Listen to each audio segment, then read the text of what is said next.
So that's all for this week's lecture. I think the most important advice to get out of this is that first, it's important to consider all the possibilities in the contract, all the paths, all the edge cases, and try them in the simulator.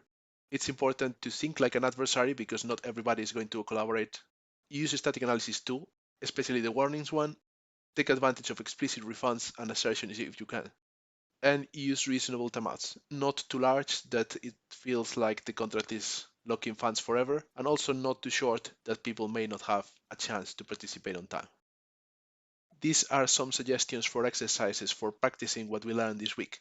So the first exercise would be to take the purchase or escrow without explicit payments and try to figure out what the explicit payments are to see if you understand what's happening at each moment. And then you can use the refunds on close static analysis to verify that you understood it correctly. Second exercise is to write a contract that has no linting suggestions but can have failed payments. As we know, linting can find some obvious failed payments. So the task is to write a contract which is complicated enough that the linting cannot find any problems, but static analysis can still find a failed payment. And I would suggest checking in the simulator that you can reproduce the failed payment that the static analysis found.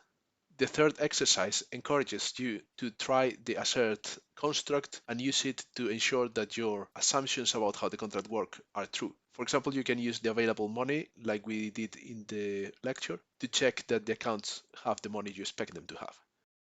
And finally, try to write a contract that, again, has no linting suggestions, but still has unreachable code. And try to find it by using reachability analysis. Keep in mind that reachability analysis may not find a piece of code that is unreachable unless it's non-trivial. So for example, even if you have a closed construct that is not reachable, it may not find it. You may have to add something which is something different than close. So that's all for this week. Thank you for listening and see you on Tuesday on the Q&A session.